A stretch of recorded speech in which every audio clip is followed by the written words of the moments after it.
12th debate. On the affirmative team, we have the Queen of the Matriarchy, Tori Holliday, Silent Assassin, Isabel Macabell, and Stamp Wizard Harry Vine.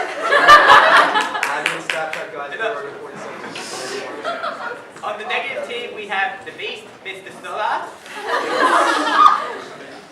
Second, we have the Destroyer of Toys, Mr. Slavin.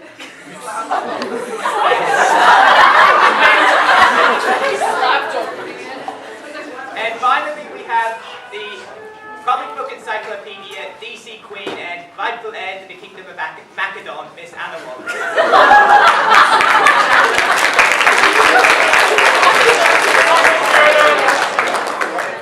Please pull up the first member of the affirmative.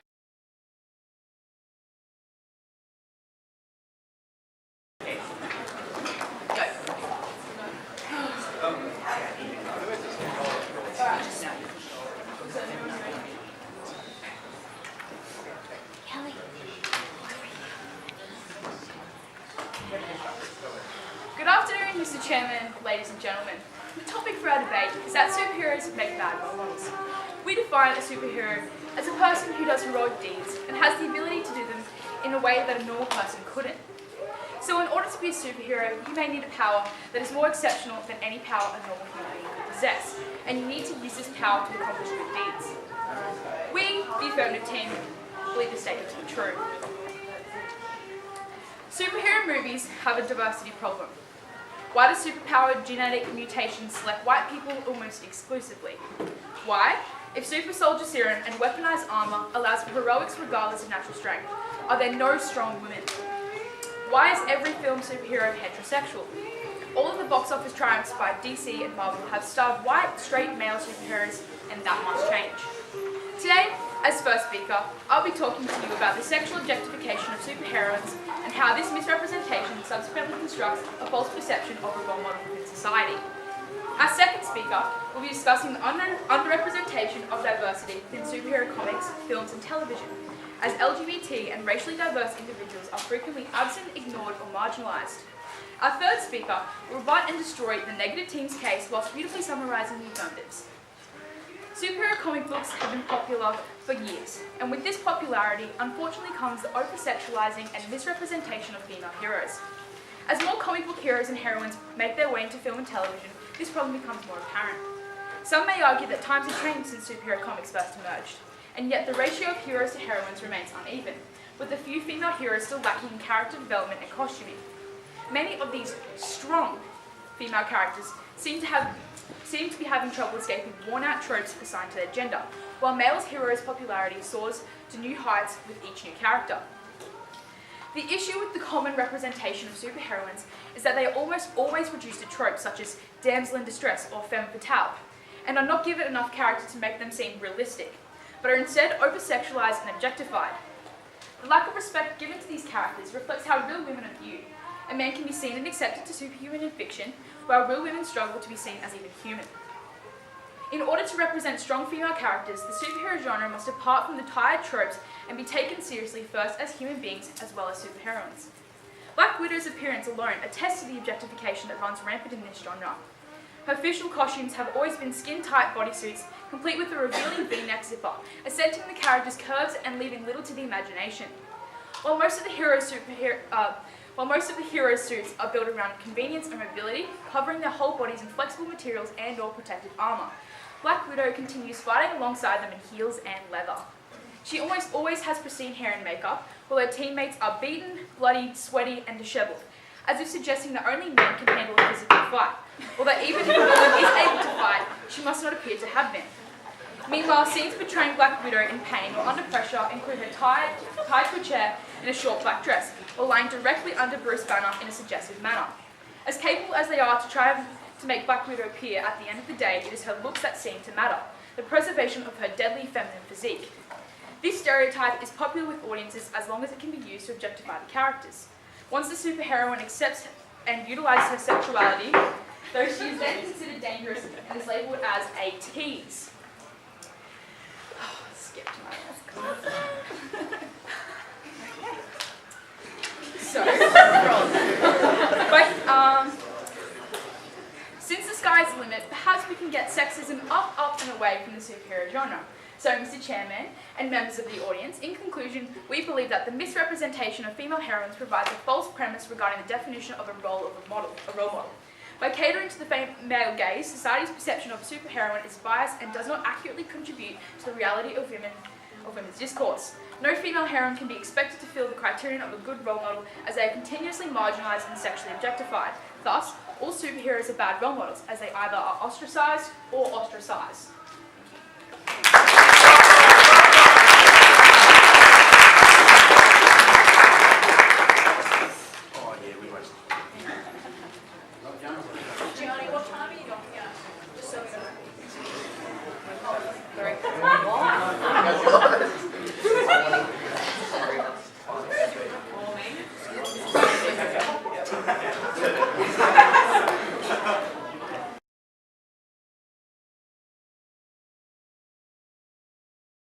Fantastic. Let's get cracking. Mr. Chairman, ladies and gentlemen, at first glance, this very topic, it seems to come across as a bit comical rather than comic-based.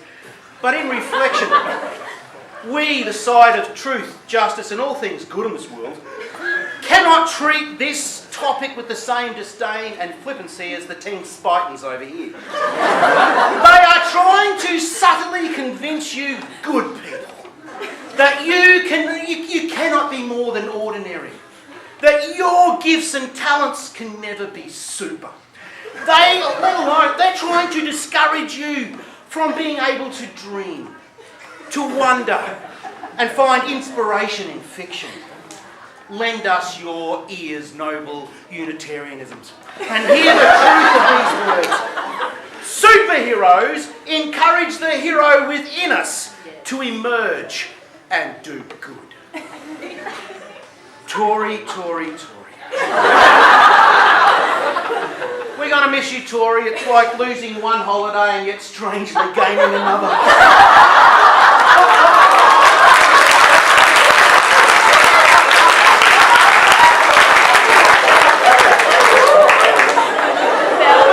But let's give credit where credit is due. I think she deserves a round of applause. She spoke in under 5 minutes and actually got to a point. And her point we actually agree with. You're right, Tori. There needs to be more superheroes. White ones, black ones, red ones, yellow ones, gay ones, fat ones, bearded ones, ugly ones. We need them all because we need superheroes. We, this league of truth that you see before you, we simply point out that superheroes encourage the hero within all of us to emerge and do good. I want to humbly point out the difference between heroism and villainy, and how superheroes encourage us to use our unique gifts.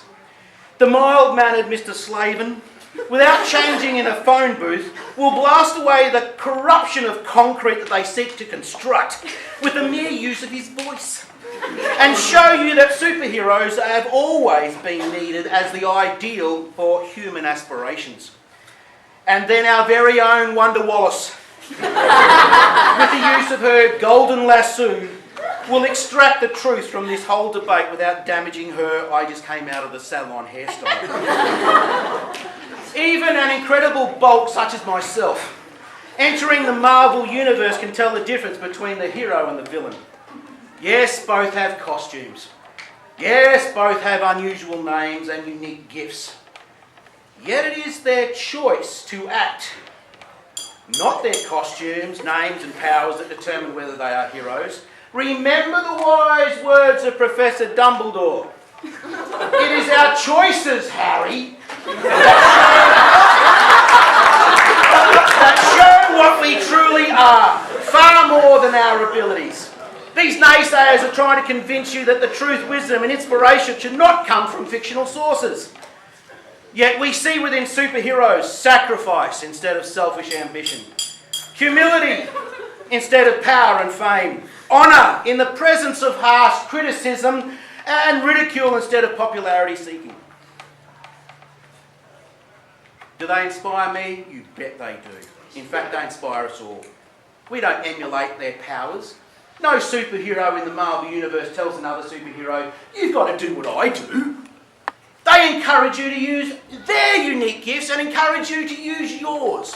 Find out what is your powers. Oh, got no powers? Yes, you have. You may well say that, hang on, I can make food, I can make a meal. Is it super? Tell that to the person who hasn't eaten for a couple of days. These inmates of Arkham over here will try and brainwash you in believing that your ability to listen and talk isn't super. Tell that to the lonely person who just needs a chat.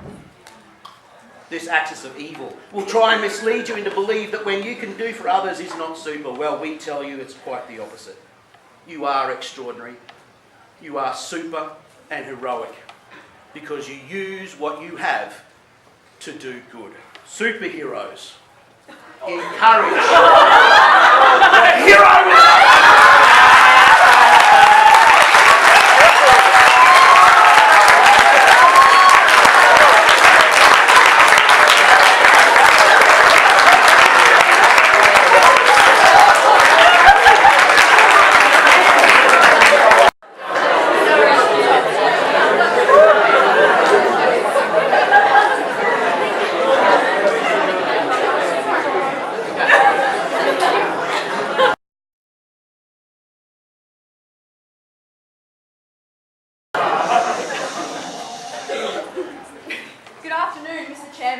Ladies and gentlemen, today's topic is that superheroes make bad role models.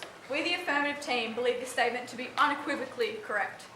One cannot simply be a role model if they are only representing a specific aspect of society. Before I even address my own points today, the first negative speaker tried to convince you that superheroes inspire people through inspiring the inner hero. But I pose this question: how can we truly look up to superheroes when they cannot represent everyone? Mr. Stoddart really fluffed around his point, quite frankly. He tried to persuade you with humour, comics, and even a flashy costume change, just to connect with the audience, because he really has no point.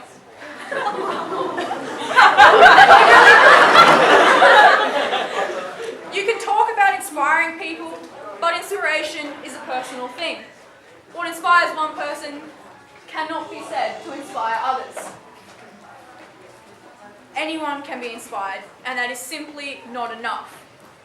Our first speaker has already explained the devastating effect that the misrepresentation of female heroines holds on the designation as role models. Today I will be addressing the severe lack of both racial diversity and representation of substantial LGBT+ heroes. When we address the issue of superheroes as role models, we must pose the following question: who are these superheroes being role models to? The simple answer is more often than not the straight white male. Our first speaker has already addressed the gender issue, so I will solely focus on the flawed representation of racially diverse characters. Within the general universe of comic books and their movie adaptations, it is not often we come across heroes with racial diversity, and if we do, it's even rarer that they are the protagonists. Sure, you may be thinking, but Rhodey and Falcon are both racially diverse, right? And you'd be correct, but I'd like to gently remind members of the audience that they are the sidekicks. Rhodey is Iron Man's more than capable person. Who is his sidekick? He does not have his own franchise. And same follows with Falcon. He's only in the franchises as the sidekick of Captain America. Both of these characters rely on the technology created by someone else to fill their superhero status. Now again, you may be wondering exactly how this relates to them being bad role models. So I'll catch you all up to speed. In its essence, a sidekick is not a superhero. Whilst they may inspire, they are still a sidekick. And while the negative team may try and convince you that the moral standpoints of the character or merely their presence is enough, I'd like to assert that people of diverse racial backgrounds can't be expected to follow the role of the sidekick when the white kid next to them gets to idolise still flawed heroes such as Superman, or Iron Man, or Batman, or Captain America, or Wonder Woman, or Black Widow, or Catwoman, or Supergirl. The list of white superheroes seemingly never ends, yet the list of prominent racially diverse heroes is all too short. A similar issue is found when we try to identify LGBT+ heroes. They are out there, but only for those who look, and trust me, I've looked into it. As it stands, we have little to no openly LGBT superheroes gracing the silver screen, They are really only found in the less popular sphere of television.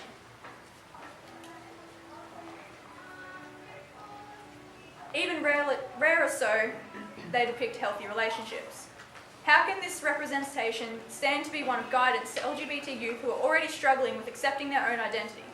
They don't need another show to tell them that two people of the same sex cannot love each other and that they are destined to death before love. By providing some form of representation, DC is able to claim that they are depicting LGBT issues without investing large sums of time and money into a franchise.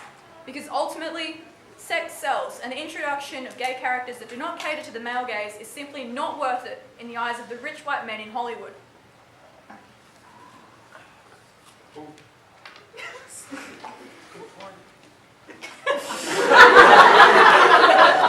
In an increasingly liberal society where personal freedoms are encouraged, do we really want the generation of tomorrow to be absorbing homophobic discourses of a past era?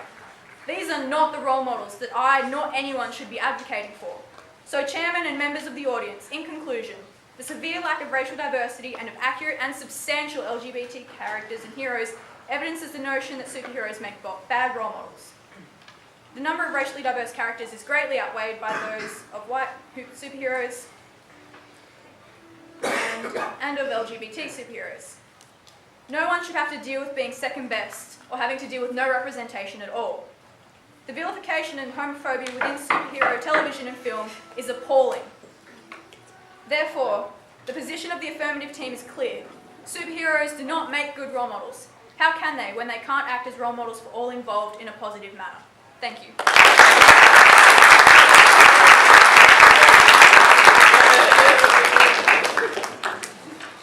Isabel.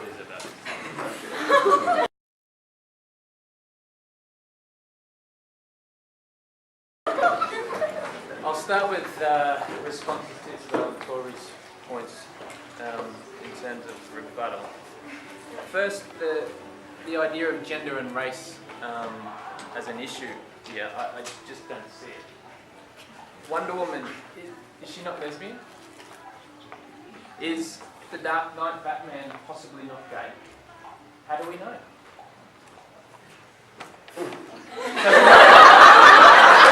Just because we assume that these constructions of the ideal are not are heterosexual, simply because it's not said.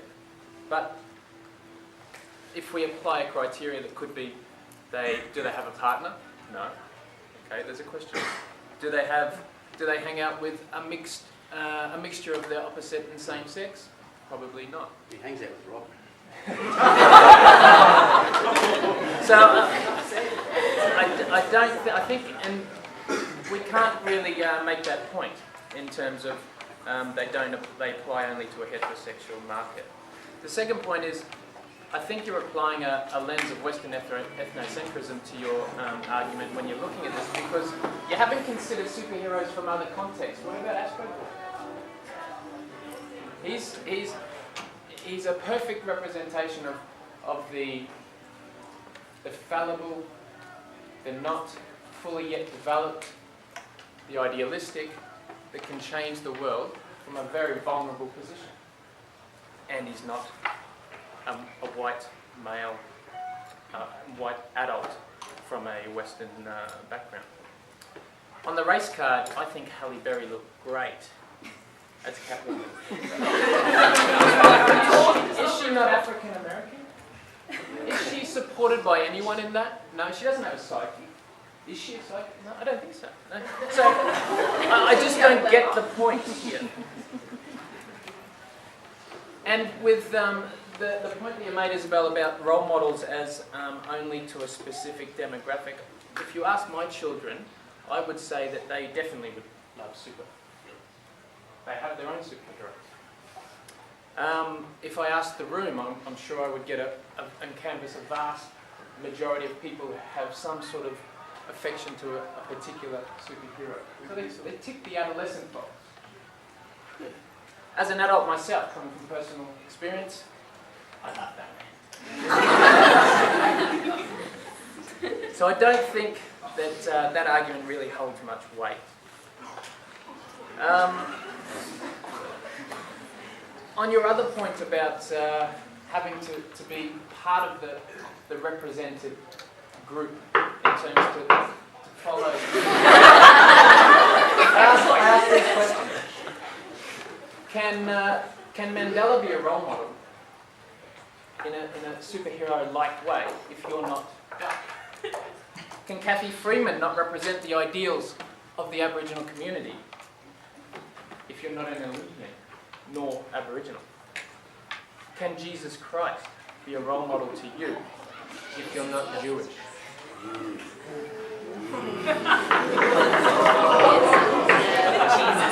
Let me come to my points now. I'll make 2 quick points about why we need superheroes as human beings. Firstly, there's a need for the superhero to be fictional.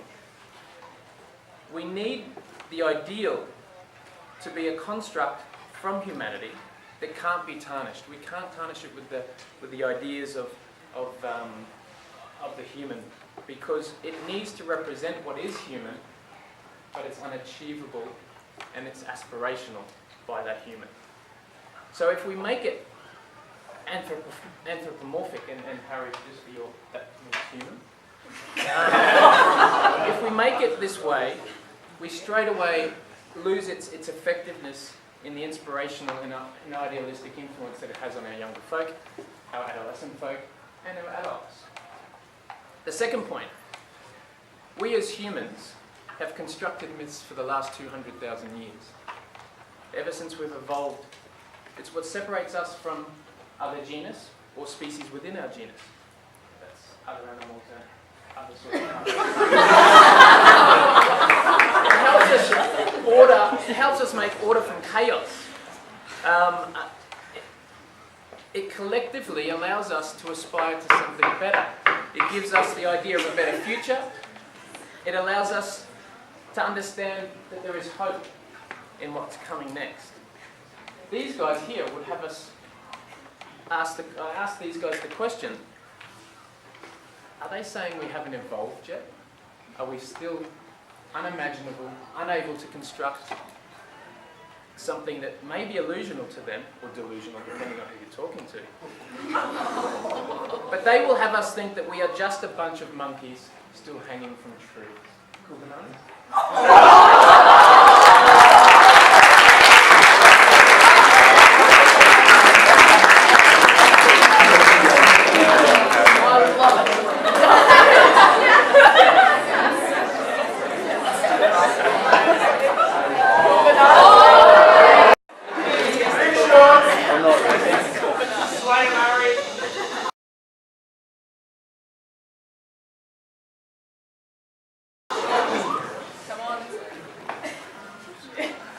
Ladies and gentlemen, and Mr. Chairman, let me first say that I'm glad that I was on the other side when Mr. Stoddart opened up his shirt. You see, his argument in that the superheroes are bad role models was incorrect. You see, he argued that Dumbledore made a good role model, but in reality, Dumbledore died. He left Harry, a young teenager, trying to accept the boundaries of his world in the hands of Voldemort, a villain who had the power of years of knowledge.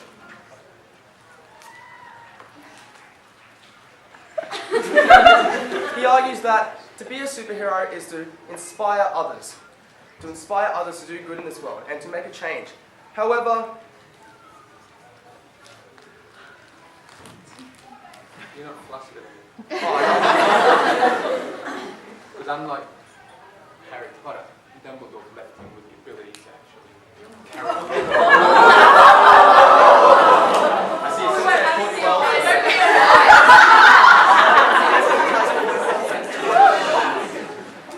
I'm not going to lie to your face and say that superheroes are people who inspire others. When in reality, if I inspire someone to do something they're good at, they're just going to hurt themselves. It's going to get into a situation where something bad happens, and as a result, they die. As for Ryan Slaven's argument, obviously he needs to catch up on the underbelly life of Bruce Wayne. Because he came from a privileged. Yeah, he had great parents. Oh no, they died. Like I said, They die in your story, Harry.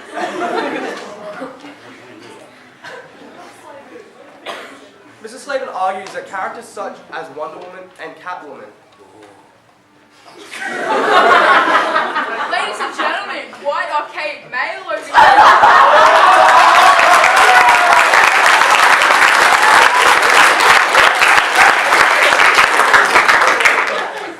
It's all in the beard. Mr. Slavin argues that characters such as Catwoman and Wonder Woman promote the ability to do good as a woman. However, if you compare their outfits to what other males would be wearing, their outfits are designed for sexualization, wearing tight bounded leather that's bonded and short bikini tops. Obviously, in defense, Slavin refers to his Japanese heritage. The childlike figure of Astro Boy. However, I can't even agree that if Astro Boy is in fact a boy or a girl. So that defeats gender. Thank you. Our first argument was that the sexual objectification of women and other characters promote that superheroes are in fact bad role models, that they live in a male-constructed society that is purely designed for the objectified of a male gaze, such as shown through characters such as Catwoman and Wonder Woman that wear outfits, and Black Widow that wear outfits that are only designed for the male gaze. Rather, I'm sorry, white male, can you please stop?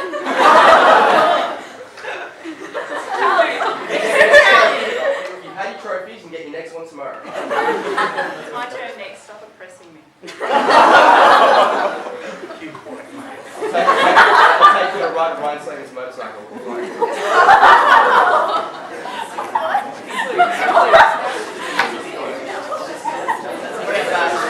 In conclusion, we argue that superheroes are in fact bad role models due to A, the sexual objectification of women through their clothing and the way they perceive themselves in a male gaze, and B, the lacking of homosexual, LGBT and racial superheroes as their own standalone, with the acceptance of superheroes that stereotype to their audience.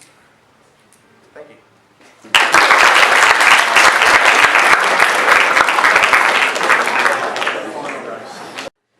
I'm sad I have to get up here to speak.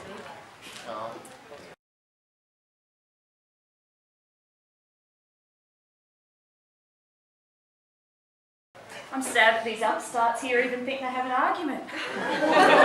I'm sad that we have had to listen to them pushing us down, telling us we are nothing, telling us that the greatest role models in the world are worthless. Tori, I'm going to let your semantic error slide, because let's face it, if we wanted to talk about women, we'd probably be talking about superheroines or female superheroes. So your entire argument is void in this case.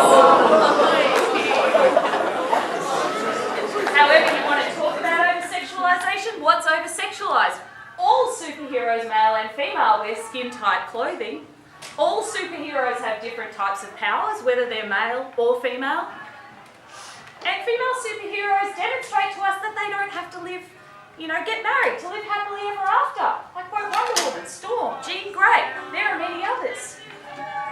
But finally, I quote the evidence.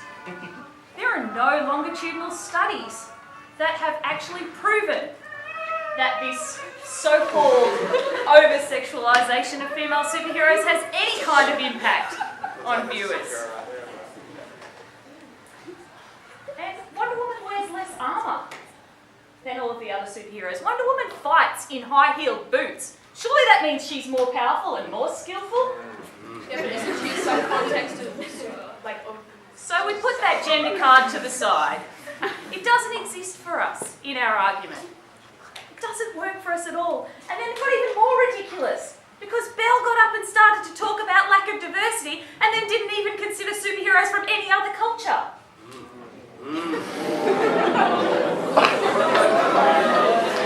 I put it to you that superheroes are actually ahead of the contextual curve when it comes to diversity. Let's let's look at this. I mean, you want to talk about Wonder Woman? Introduced in the comics, 1941, fighting in the front line. When did women in Australia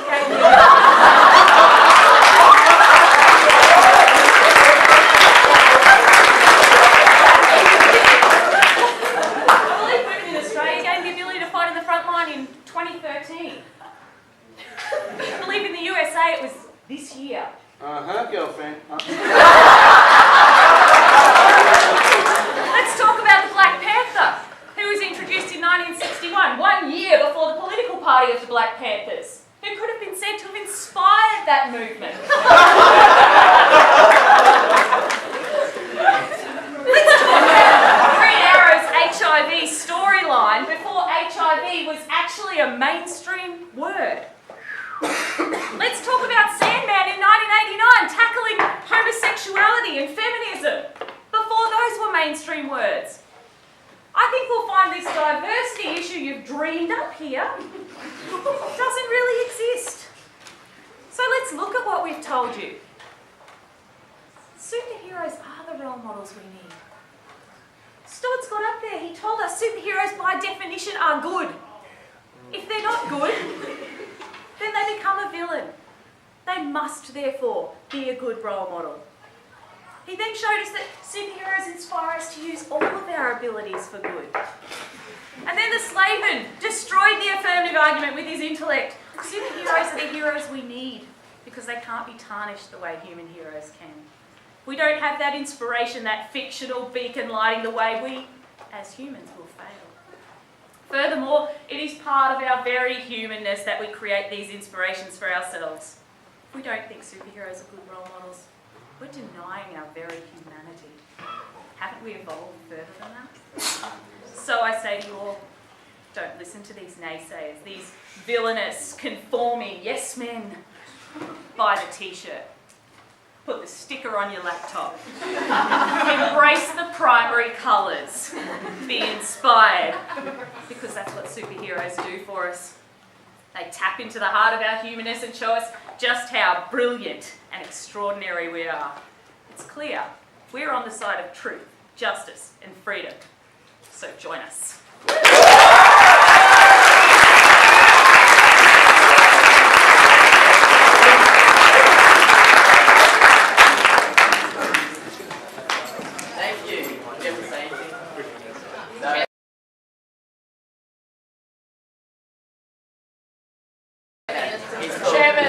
Thanks for coming along.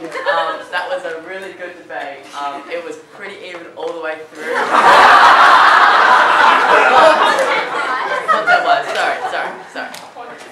But we have a decision based on the sort of last arguments. And the winner is Mr.